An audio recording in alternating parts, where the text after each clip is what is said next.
Hi everybody, it's Joe from Prep Agent. Let me know if you could hear me and we shall begin.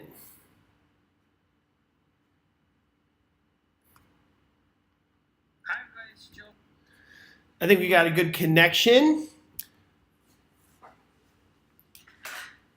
I believe we're going to have a good group of people. And we will get started. Here's some people taking their exam on Friday, doing different things, taking their exam soon. Good stuff. Maybe we got some people from our Facebook group here. Maybe we got some new people. If you're new, make sure you sign up with Prep Agent. Do you have any people who are already members? That's our website. You can sign up. We do these webinars all the time. They're not usually public, but we do them 5 days a week, very often more than 5 times. And that is for our premium members. If you're not, so sign up. Other than that, enjoy today's webinar, and we will get going. I think we got Matt in the chat as well. And if you guys need a sign up link, just go to the show notes below and you can see a sign up link there. All right. So today I'm going to talk about what is on my real estate exam. Now, with that being said, I can't go through every single thing because that's what we do in those webinars every day. We go through what's on the real estate exam every day. But I'm going to give a basic gist and overview of what this exam is all about.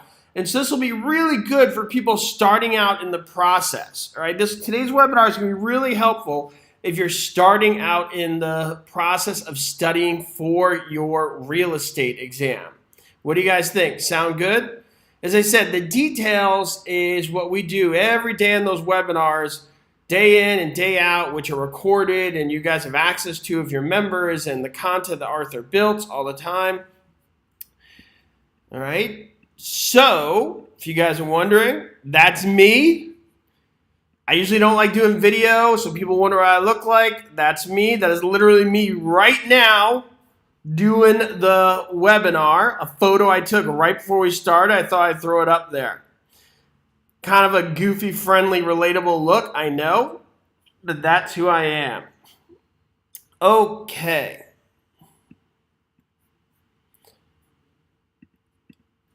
So our website, and first I want to start with this. Okay, how many of you guys have heard this before? People who say nothing on this exam is relevant to what you'll actually do.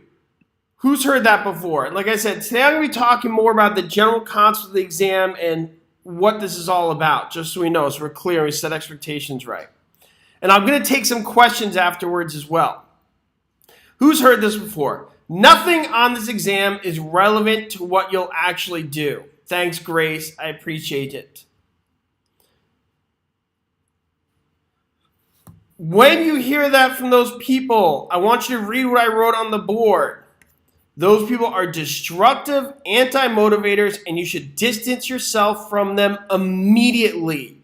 Get them out of your life immediately. Do you guys hear me? All right, maybe you could go out with drinks for them, maybe go enjoy vacation, but your business life, get them as far away from you as possible. Okay?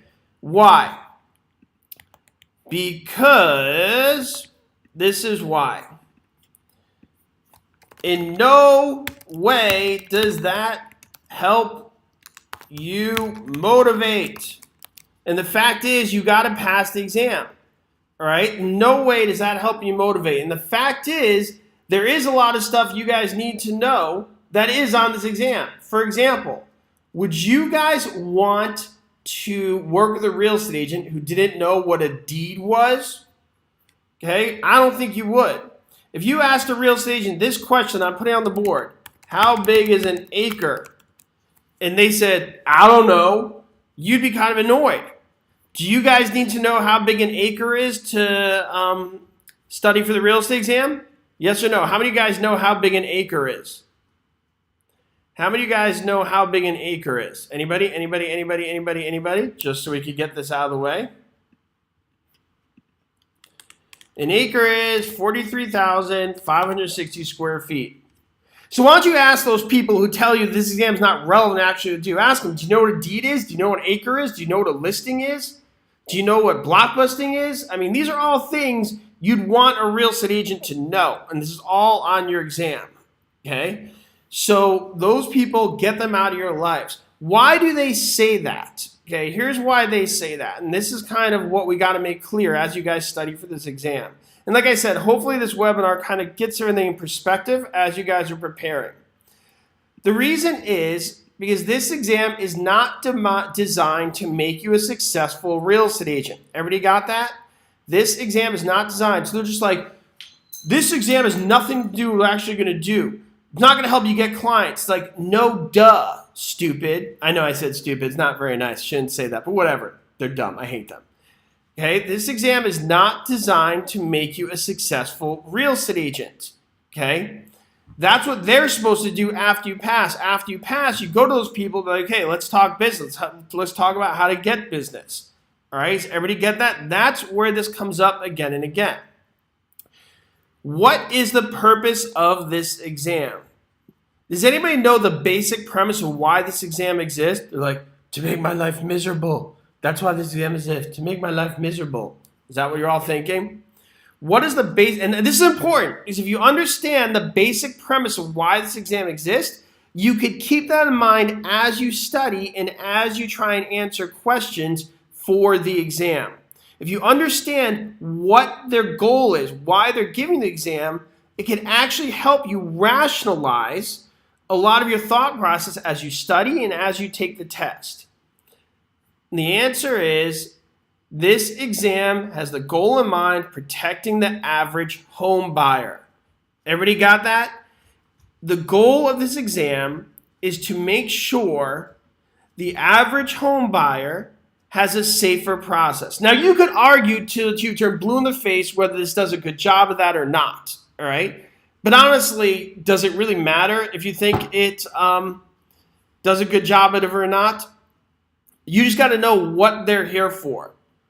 So when people say, well, I'm going to get into commercial real estate or property, or I want to sell skyscrapers, like, you're so fancy. Screw that person, right? When those people say that, they're not understanding this exam is not designed to protect somebody who's buying skyscrapers. This is designed to protect the general public. Everybody got that? Right? I got it if you understand this. This is important. So when you take your exam and you see answers that are related to protecting a home buyer, such as 1 to 4 family units, that's probably going to be the answer. Not the skyscraper, not the person who wants to sell a farm. The answer, more often than not, if you're not sure, you go with the answer that says 1 to 4 family units, residential property, things of that nature. Does everybody got that? Is that a good point? Who hasn't thought of that? It's like, oh, okay. That'll help you kind of rationalize as you go through the study. Keep that in mind as you're studying. Very important stuff there. Okay? It's there to protect the average home buyer, which is also why you always disclose. There's certain things you have to disclose with residential property that you may not have to disclose with high-end commercial property or hotels or things of that nature. So you guys always have to disclose if that's an option on the exam. If you're like, I don't know what they're saying, but one of the options is disclose, circle it, disclose, okay? Could there be examples where disclose is not the answer? I guess, but those are few and far between. If you keep in mind, this is here to protect your average residential home buyer, then obviously the answer, more often than not, is going to be disclose, disclose, disclose. Everybody see how this is working? If you understand what their goal is, then it could actually help you rationalize some of the answers. Sound good? So Coco, hopefully they'll get you that extra 4 points. All right, and guys, remember, all these detailed things we're going to go over in our webinars throughout the week, so make sure you sign up on our website.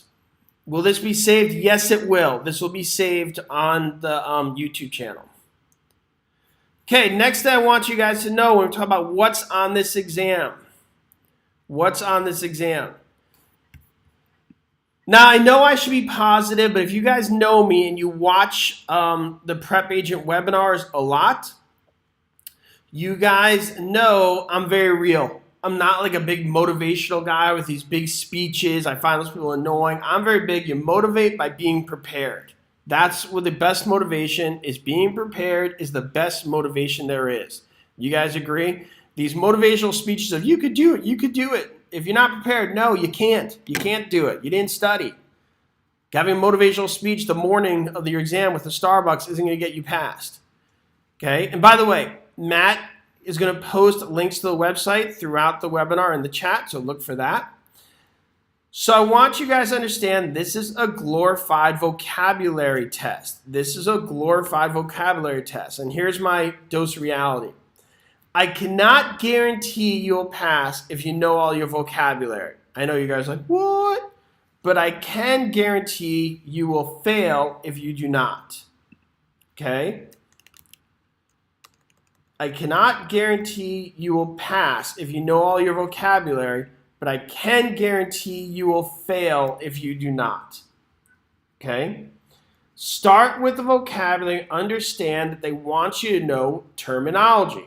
For example, one of the most popular words you'll hear when you study for the real estate exam and when you practice real estate is the word listing. Going along with protecting the average home buyer, they want you to understand basic terminology so when you talk to home buyers, you actually can conduct business, such as what is a listing. Going back to my original point, if you met a real estate agent and said, oh, what's a listing? They're like, I don't know. You probably wouldn't want to work for them. This is on your real estate exam. So words like a listing. So what is a listing? Who could tell me what a listing is? Going with that example. Who could tell me what is a listing? What is a listing? And I'll demonstrate why this is so important going along with my points I was making before of, and maybe after this you guys are going to think, okay, this exam is annoying, but I get why the government wants me to take this exam. The listing is an employment contract, so that's important to note. People need to understand it's an employment contract. And they understand that. They understand the seller is the employer because they've been studying. And you're hired to do what? What are you hired to do? What are you hired to do? What are you hired to do? You are hired to find a buyer. You're hired to find a buyer, not sell the house. Not sell the house. Why? Because it's not your house. Everybody got it? It's not your house. And I know I'm saying this a lot, but as I rationalize this and really go into detail with it, you see how this protects your average home buyer, because an agent should understand that, oh, okay, the seller's my employer. They're who I'm going to have loyalty to, the fiduciary duty to, and I'm going to be hired to find a buyer. Therefore, legally speaking, my responsibility is bring that buyer to the table. If the seller sells to them, technically, I'm not responsible because I learned that on the real estate exam. Right, guys? Got it? Yes or no? Yes or no? So everybody see how the vocabulary is the foundation of this, and then you can kind of attack word problems as you move forward based on that understanding of the word listing or whatever other word it is. You see how there's a big snowball effect if you just understand what a listing is? So it starts there. Okay, and I say I can guarantee you will fail if you don't, because you gotta take that vocabulary and eventually put it into the practice of the question. But if you know your vocabulary and understand those questions, will come pretty easy. So you're expected to know that vocabulary, and what I'm getting at, you're expected to know basic laws and terminology. This is not law school. You're just studying for your real estate exam, okay? But you're expected to know basic laws and terminology. So, basic laws, okay? What am I talking about here? Sherman antitrust law, fair housing agreements. You can't lie to people. Like basic obvious stuff you guys should know. You can't discriminate by steering them towards a community you think they belong because you're saying, oh, your people live there. Like pretty basic stuff, right, guys? Almost common sense stuff, but you should understand how to define it. Like what I described is literally called steering. And when you do listings, it's called blockbusting or panic peddling. So you should understand basic laws, once again, protect that home buyer. Okay? Has everybody got it? And terminology, like what is an acre? So when they ask what's on this exam, this is the key point. You're expected to know basic laws and terminology. They're not teaching you how to solicit buyers and how to get $1 million listing and all those kinds of things. Everybody got it? Hopefully this is all bringing things a little bit more into the light of what this exam is all about and what you should know. And once again, I'll reiterate, this webinar is designed to give you guys a little perspective. So as you study, you have more of a purpose and have a little more of a goal. But for the details on all this stuff, we go over that on the Prep Agent website and our webinars throughout the week. But understand, they want you to know those basic laws like disclosure, when you're discriminating, what's lying, how lying is defined, how being dishonest is defined, how things like colluding, different things of that nature, and all terminology like what an acre is, what a listing is, all that good stuff. How many of you guys do this? They make it more complicated than it needs to be. You guys may hear me say, keep it concise and keep it simple over and over again. How many of you guys overanalyze? How many of you guys overanalyze this stuff to death? They're like, well, he said real property, but there's a door handle, and the door handle has a key, and the key goes with the property, but I could take the key and throw it in the lake, and then it's not on the property, and then I don't know what to do with the key, and blah, blah, blah, blah. And Matt is answering that customer service. He's like, really? Really? Don't do that. Keep it simple. The complicated details is why you have lawyers, right? How many of you guys do that? Even with that example, the key. We get that one, the key, a lot. Is the key real or personal? Because the door is the door, and the key is the hole, and the key goes with the door, but I can take the key, and I move it, and I read somewhere that if you're a minor and you have a key, and you throw it in an adult who's an adult, and the adult catches the key who's not a minor, then what's the bit? And Matt and I are just like, ugh, the worst. Don't overanalyze it.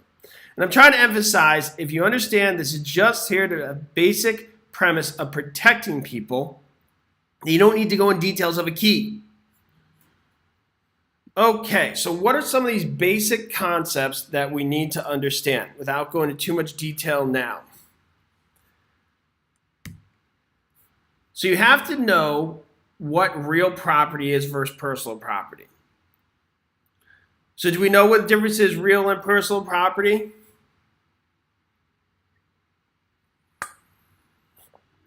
Kimberly, if you're worried about the more specific stuff, attend our webinars. We got you. So today I'm doing more of a basic understanding of the whole thing, but attend our webinars and we got your back. Okay, so personal and real property is movable versus immovable. Okay, and it goes into more detail on that when you get into stuff like fixtures and what runs with the land, like appurtenances and certain rights that go with the property with contracts such as leases. So you have to understand the gist of what goes with the property and what doesn't. That's basically what we're getting at here. Everybody got that? So when you study this, when you study real versus personal property, I see a lot of you guys know the definition, but you're really talking about in the bigger overview, and you guys can write this down, what goes with the property and what doesn't. And when you study, you guys will hear things like chattel and fixtures and things of that nature. Right, guys? Everybody got it? And talk about easement rights and leases and trade fixtures, all that kind of good stuff.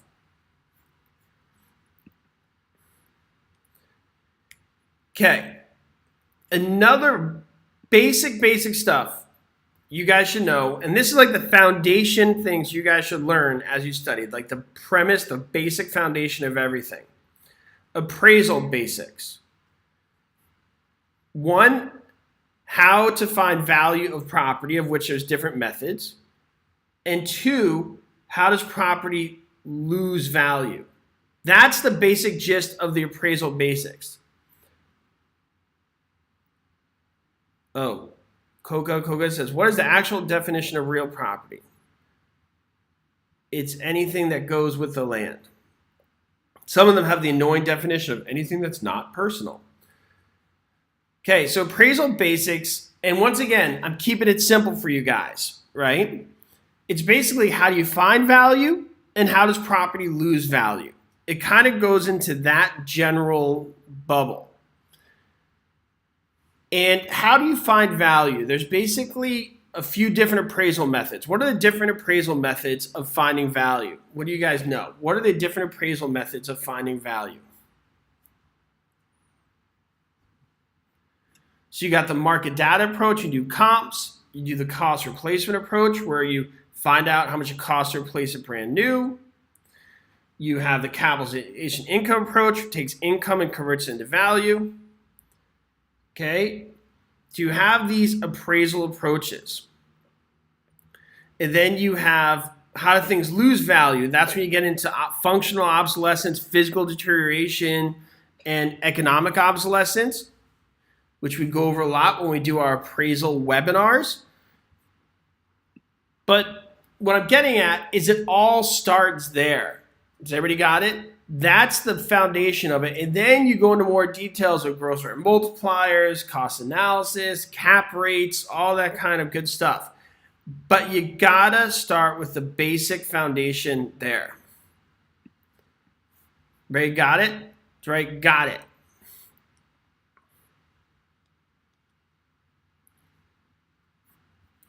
Federal laws. When they talk about federal laws, there's basically 2 of them that come up a lot that you guys should understand. 2 biggies. Okay? Everybody ready? Right? I'm ready.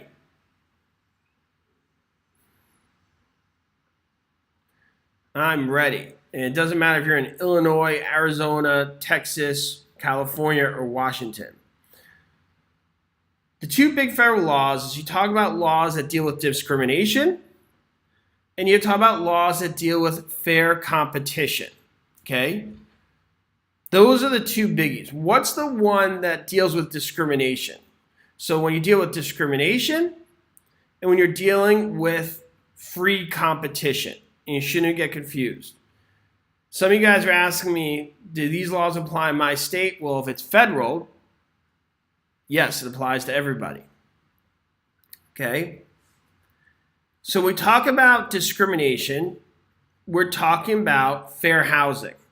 Okay? And that gets into the gist of like blockbusting, panic peddling, panic selling, steering, redlining, all that good stuff. Okay?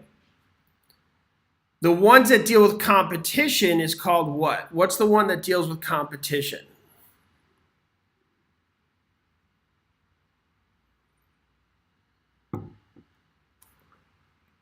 What's the one that deals with competition?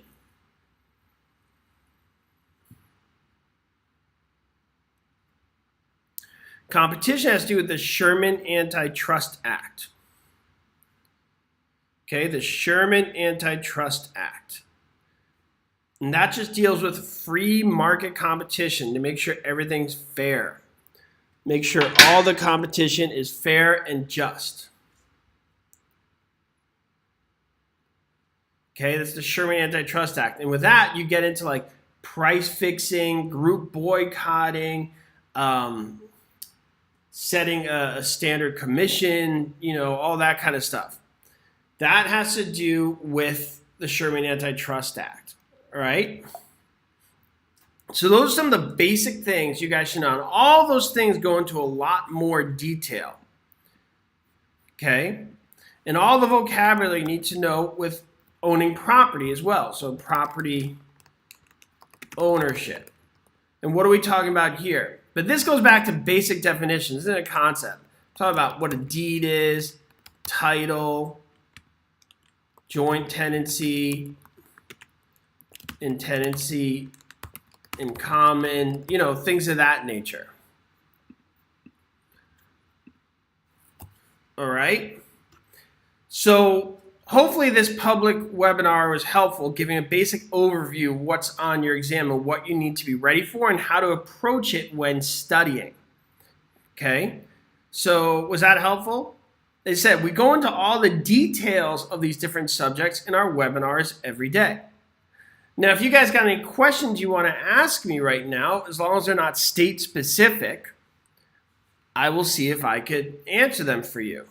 I'll answer a few right now. Can't do like a whole day, but we'll see if we can answer a few of them right now for you. And once again, don't forget to sign up on our website if you haven't signed up already. There it is, prepagent.com. We go into all the details on all the stuff throughout the week.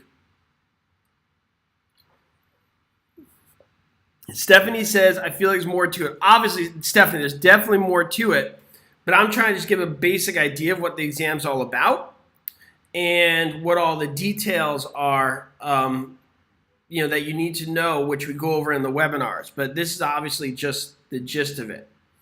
So some of you guys mentioned finance. That's a good one. They will go over finance, but once again, keep the average home buyer in mind.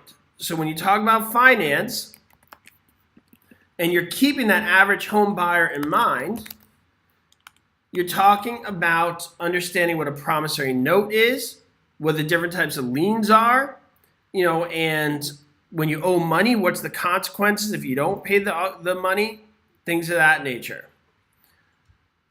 All right, so you talk about finance, but the other ones tend to be bigger topics, the ones I went over. Tony says, I'm nervous, but I have confidence I will pass. Tony, you're nervous, but after you pass, you're going to be like, why was I so nervous? I'm totally great. I'm good to go. Okay.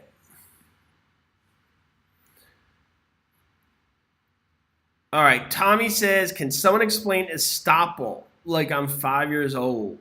So Tommy, estoppel, I'll just write it on the board for you. Just remember this word, stop, if you're 5 years old. It's a contractual reason to make something stop, to stop doing a certain act. Okay, so I'll just make it super simple for you right there. It's just a reason to stop. And we go over that when we do contracts in the Prep Agent webinars.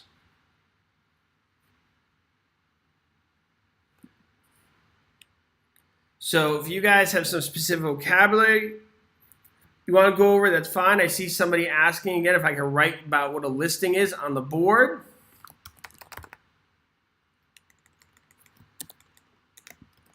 A listing is a contract to find a buyer.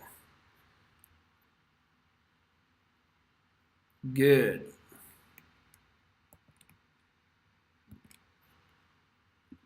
A blanket mortgage, somebody asked me about that. A blanket mortgage is just when you borrow against more than one property.